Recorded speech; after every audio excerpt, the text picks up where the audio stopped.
दो दोस्त थे, सोहन और महेश। बचपन की मित्रता युवा अवस्था तक आते आते और गहरी हो गई। दोनों ने मिलकर कपड़े का व्यापार शुरू किया। दोनों दोस्त पूरी मेहनत और लगन से व्यापार करने लगे। देखते ही देखते दोनों का साझा व्यापार खूब चल निकला। व्यापार से संबंधित निर्णय दोनों मिल लेते थे। कोई निर्णय ऐसा न रहा जो दोनों में से किसी एक ने अकेले लिया हो। उनके सटीक निर्णय, आपसी व्यापार व रजामंदी, मेहनत और लगन से उनका व्यापार दिन दोगुनी रात चौगुनी तरक्की करने लगा। उनकी इस तरक्की से शहर के अन्य कपड़ा व्यापारी उनसे ईर्ष्या करने लगे। वे दोनों मित्रों में फूट डालने का अवसर खोजने लगे, क्योंकि वे जानते थे कि अगर दोनों मित्रों में रिश्ते में दरार आ गई तो उनके व्यापार पर भी इसका गहरा असर पड़ेगा। एक बार सोहन को किसी काम के सिलसिले में एक दिन के लिए शहर से बाहर जाना पड़ा, परंतु सोहन को 3-4 दिन का वक्त लग गया। महेश ने व्यापार के सिलसिले में एक बड़ा सौदा करना था। उसने सोहन का 3 दिन तक इंतजार किया। फिर उसे लगा कि अगर यह सौदा जल्दी नहीं किया गया तो व्यापारिक लाभ का एक अच्छा मौका हाथ से निकल जाएगा। उसने वह सौदा कर लिया और सोचा कि सोहन के आते ही उसे बता दूंगा। सोहन जब शहर वापस आया तो अन्य व्यापारियों ने उसे भड़का दिया कि महेश ने अपने व्यक्तिगत लाभ के लिए तुम्हारे बिना बड़ा सौदा कर लिया है।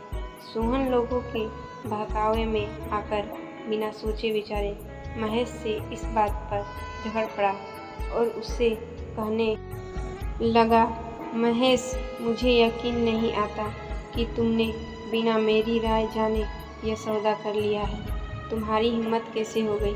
महेश ने सोहन को समझाने का बहुत प्रयास किया, किंतु मोहन कुछ भी समझने को तैयार नहीं था।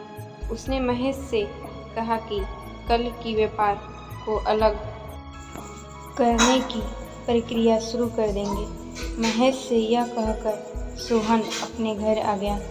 सोहन की माँ ने सोहन को परेशान देखकर परेशानी का कारण पूछा तो उसने सब बता दिया।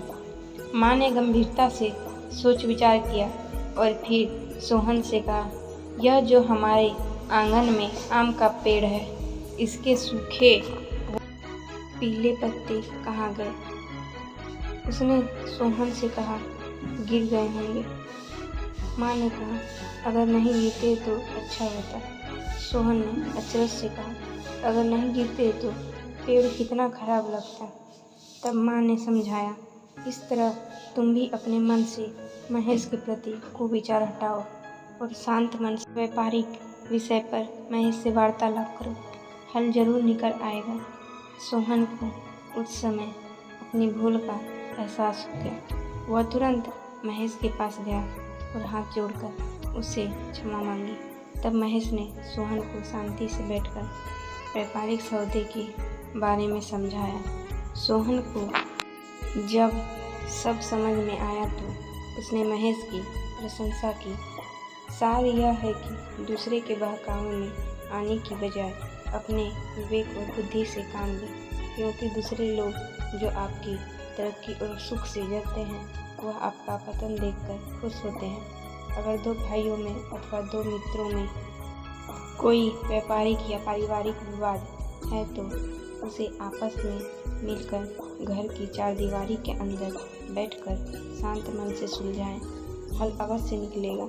2 भाई, मित्र अथवा रिश्तेदार जब कोर्ट कचहरियों के चक्कर में पड़ जाते हैं तो विवाद का कभी न कभी हल तो अवश्य निकल आता है, किंतु मन के अंदर जो एक दूसरे के प्रति खटास आ जाती है वह आने वाली कई पीढ़ियों तक खत्म नहीं होती। शिक्षा, आपसी विवाद को खुद मिलकर बैठकर सुलझाएं।